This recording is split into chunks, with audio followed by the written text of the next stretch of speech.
In football, particularly the NFL, the terms outside linebacker and edge rusher are sometimes used interchangeably. However, they can slightly differ in terms of roles and responsibilities depending on the defensive scheme and formation. An edge rusher is primarily focused on rushing the passer and creating pressure on the quarterback.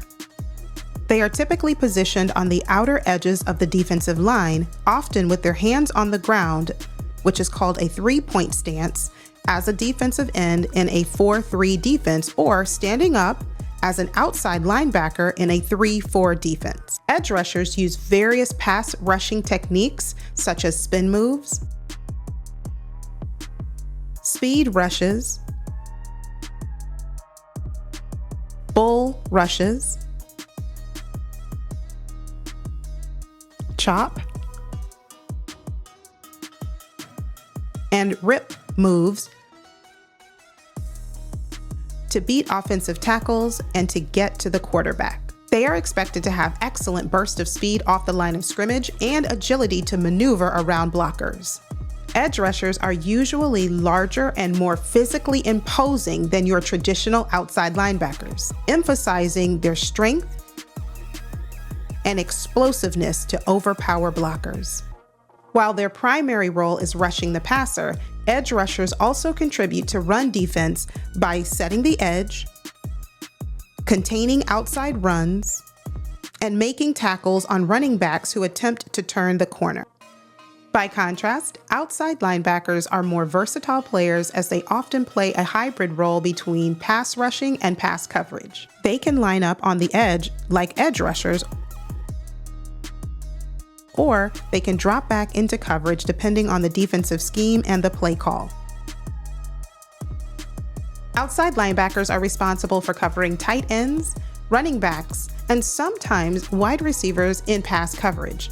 They must read the quarterback's eyes, anticipate the route, and cause havoc and disruption in the passing lanes. Talking about football is getting me so pumped and excited for this season, but I have to stay focused and get through this video. Like edge rushers, outside linebackers contribute to the run defense by setting the edge, filling gaps, and tackling running backs. They may also blitz the quarterback or drop into coverage depending on the defensive strategy. I'll be sure to link my last video right here in the cards for you or in the description box below, because in that video we discuss blitzing and dropping into coverage in greater detail. An outside linebacker can really play multiple roles depending on the defensive system that they're in and their skill set.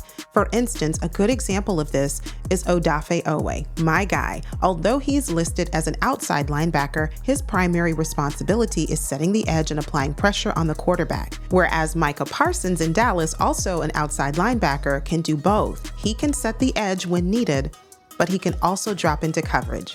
So it just really depends on the defensive system and the skill set of the player.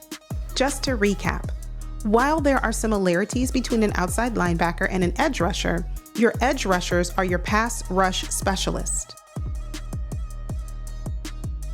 whereas your outside linebackers are more versatile players who contribute to both pass rushing and pass coverage aspects of the game. That is it for today. Thank you for watching. If you enjoyed it or learned something about the difference between outside linebackers and edge rushers, do me a favor, would you, on your way out? Hit that like button. And if you're new, welcome. Please subscribe and join the family, and turn on your post notifications so that you never miss content on this channel. Next up, we dive into the secondary, starting with cornerbacks. Until next time, you take care and stay safe. And always remember, go Ravens. God bless.